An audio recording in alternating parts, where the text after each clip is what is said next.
So nandito na tayo sa part na maglalagay tayo ng feeder. Kaya lang, so ayan na naman ang ating kalaban. So ulan. So baka bukas ko na gawin. So ito yung abang lang sa gagawin nating lagayan ng feeder. So ang feeder natin ito. Ayan. So ito lang. Lagay lang natin dyan sa gitna. Medyo nakaangat lang siya. Ayan. So ang ilalagay po natin dito ay dalawang vertical dito. Yan. Isa dito at isa din dito. Yan. Yung pagkakapitan ng latch. So yung latch kakapit dito. Yan. Sa kabila naman dito naman ay pipe na lang na dito. Nakaabang. So yan lang gagawin natin para bukas. So ngayon pahinga na muna tayo at nandiyan ang ulan. Dito sa atin ay safe na tayo sa ulan. Ang problema ay hindi tayo safe sa baha, binabaha tayo dito. Yan. Pag nalagay na yung feeder, saka natin gagawin tong ibabaw yung tubigan tapos yung pinakaharang. So dito ang natin, lalagay tayo dito ng tubigan dito. Hanggang dito. Yan.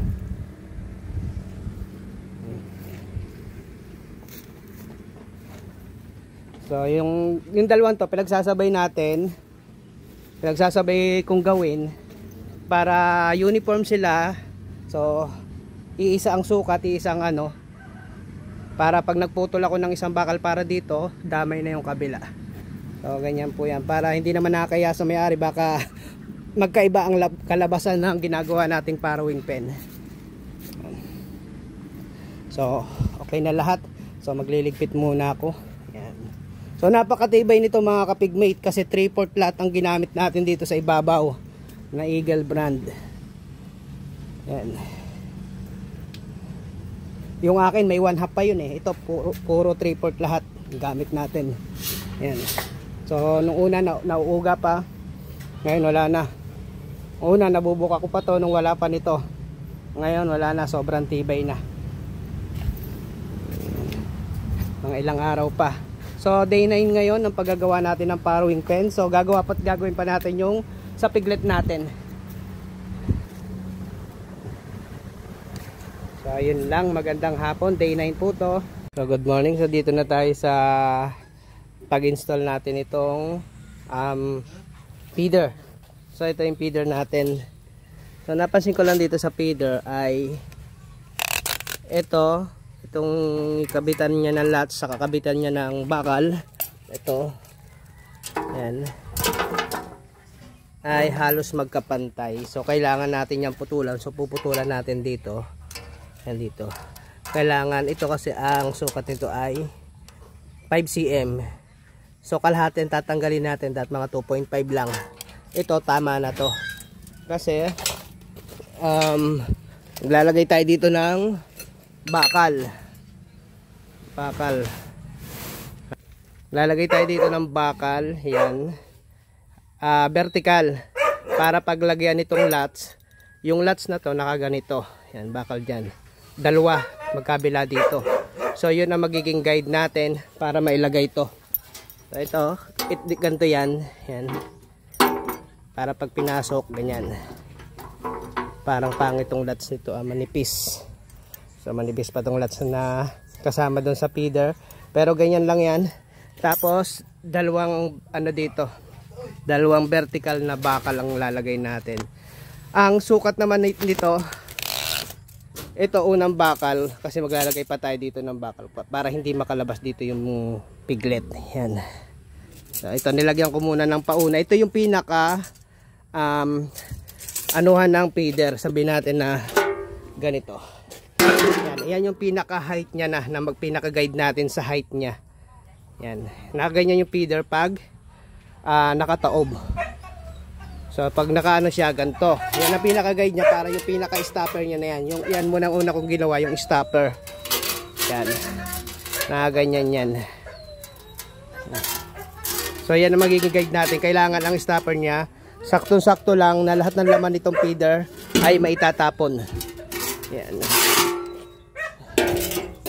So ang gagawin ko ngayon, lagay na ng vertical dalawa. Magsusukat muna tayo. ang kailangan natin ay 0, 0. Hindi man 0, kailangan masikip siya. Ganito tayo mag ano eh. Yan. Ang sukat niya ay, sukatin ko muna ha. Yan. Ang sukat na ikita nyo. Yan. 54. So 54.1. 54.1. So ang cutting natin 54.2. So kabila naman, yan, 54.1. So cutting talaga natin 54.2 sa dalawa. Yan. So yun ang cutting natin para pag nilagay natin dito yung bakal ay hindi siya mahuhulog. So gawa muna ako. So nakapagputol na tayo. So ito na. So pinitpit ko na rin. So ito kasi mga pinuputol nating bakal mga kapigmate. Pag pinuputol ko ay yung mga welding up, mga dugsungan yung i-welding natin ay pinupukpok ko po yung yan para lapat na lapat po siya. Yan, magkabilaan po yan. So ito yung kinat natin na para dito sa vertical na ang kailangan natin ay 54.1 cm 54.1 cm yan. Ganyan lang siya yan oh. Medyo ayan. Ganyan siya. Ang ano ko dito, target ko dito ay hindi dapat siya mahuhulog. Ang gagawin po natin diyan ay saka natin pupukpukin. So, ayan. So, pupukin ko muna. Ito pala pupukpukin ko para dito sa side na to. Medyo wala tayong tagahawak. Medyo. Ayan. Para makita nyo. Ayan. Ayan. Kulang natin dito.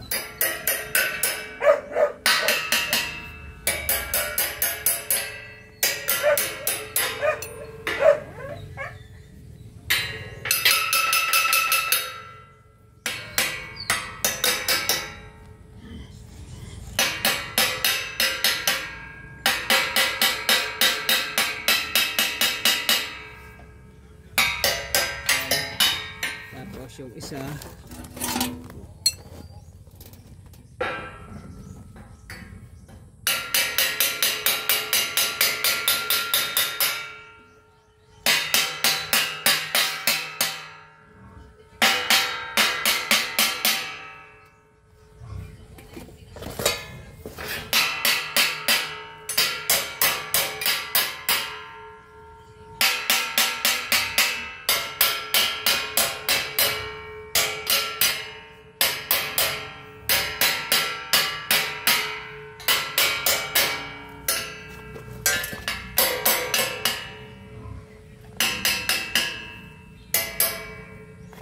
so yan.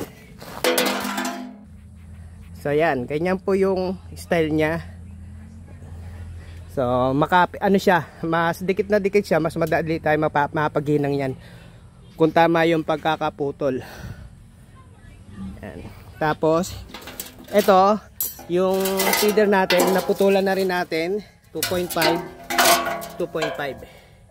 Tapos meron na rin tayong yan, ito yung palalagay natin dito sa gilid. Yan. Ito lalagay natin dito. Ito na yon. Yan. Parang ganyan yan mga kapigmate. Yan. So ito, iisod pa natin to dito. Isod pa natin to dito para malagay natin to.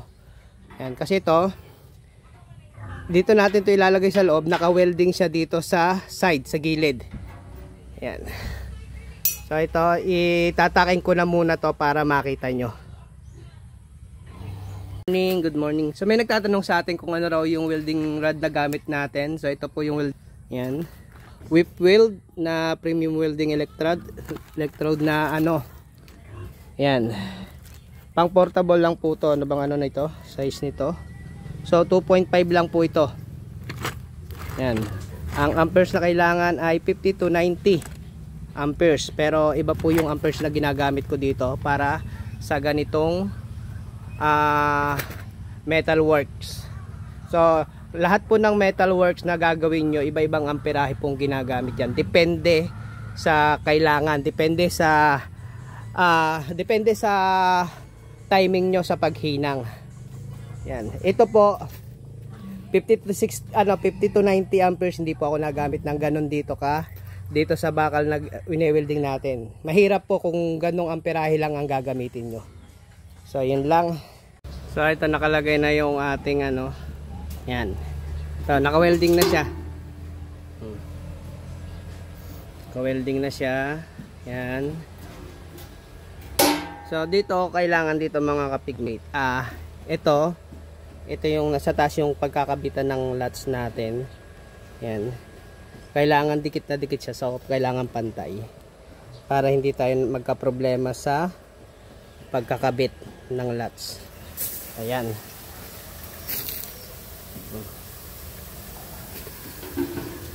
Yan.